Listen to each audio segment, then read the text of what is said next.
A lot of showers fail because of the drain. This is a clamping ring drain system. I'm going to convert it to a Schluter bonding flange drain. So here's a great case study for why these systems really aren't that great. I start tearing out the shower and you can see immediately that the curb is moldy, the 2x4s have rotted away, and that's because the liner has failed. And a lot of people are under this misconception that tile is waterproofing. It's not. In addition to that, the liner in this case is not pre-sloped. So what happens is the water goes through the tiles, through that dry pack, and just sits there. And if your shower is smelling moldy or mildew-like, well, this is probably one of the biggest reasons why. You can easily tear the tile away. In this particular instance, the tile just comes right off the dry pack. If I go a little bit deeper and I cut away the liner, you'll see right away that that liner was not working. It was leaking right to the plywood layer.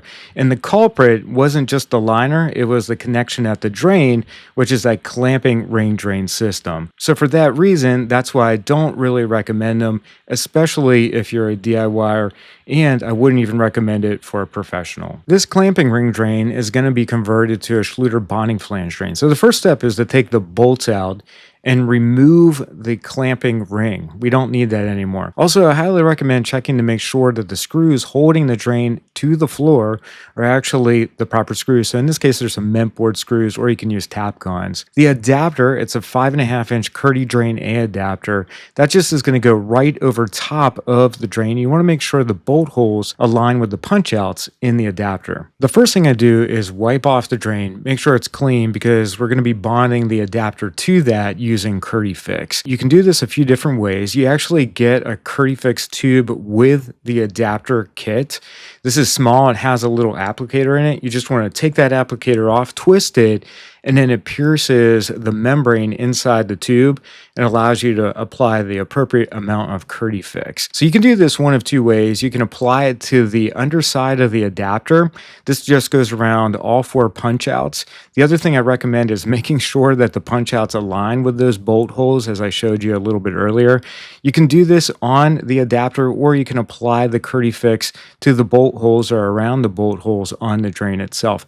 Either will work, and then I simply just place the adapter onto that, and then I use the provided bolts that come with the drain and do a star pattern. The star pattern is going to be important. It's like changing out a tire, where you want to apply even pressure. I hand tighten it first, and then I use a ratchet to tighten it another 1/4 turn. You don't want to over tighten this, because that could bulge out the actual rubber gasket, and that's not a good thing. The next step is to dampen the plywood, OSB, or concrete. That just ensures that the moisture of the thin set isn't wicked into that surface.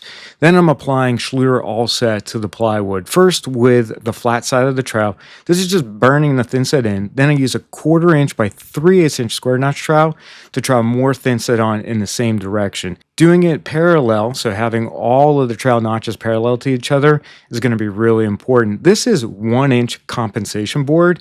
What I'm doing here is raising the height of the floor relative to the adapter, and that's going to be important for the next step. So I walk on these 1-inch compensation boards, compress them into the thin set, and then I'm applying more of the Schluter All Set on top of that. I'm doing the exact same process for this step, and then I place my Schluter shower tray into that, fold it over, and compress it into the thin set mortar. Now here's the deal, really important to press this down with your feet, and you definitely want to use the cardboard to do that. Now I want to explain something. I make sure that this white spacer is flat and in the thin set, and then I also ensure that the perimeter of the shower tray is level on all 4 sides. The reason why I use the compensation board is so that I raise the floor in relation to the adapter kit.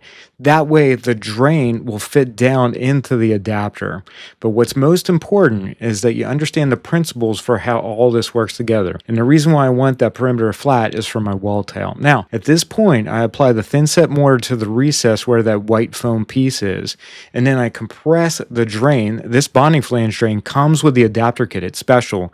It's not the original KERDI drain that you use, because this will go down into the adapter and seal in that rubber gasket. You want to see the thin set ooze up out of the trapezoids, because that's going to help out with the waterproofing. But because I used the compensation board below the shower tray, this drain is now at the right height. I just ensure that it's level on all sides, and that's important so that it will drain properly. For that, I'm going to use a 6-inch joint compound knife, spread out the thin set nice and evenly, and then I'll use a Schluter KERDI trowel to trowel this a little bit more. The KERDI trowel is an important selection because that gives you the appropriate notch for the KERDI membrane that comes with the tray. This is going to waterproof the fleece on the drain to the fleece on the shower tray. And again, I just use a 6-inch joint compound knife and a sponge to ensure this is nice and flat. This section here is what is really important because we're going to be waterproofing the drain to the pan. Now, the other cool thing that you get with the adapter kit is a height adjustment collar. This snaps into the drain grate, and you can apply thin set underneath this and between the KERDI drain, and what that'll do is help you bond it. Now, the nice thing is it's adjustable. The height is adjustable, and that's important for the tile work. The next step is to apply thin set using a 1/4 inch by 3/8 inch square notch trowel to the floor, the side of the shower tray, as well as the compensation board and the walls, because I'm going to be installing a custom sized Schluter curb that I made out of 2-inch KERDI board. I'm actually using 2 of these, and what I like about it is it's completely solid. So you can tile over this, you can add a solid curb top. This will support any type of shower door system as well. So I just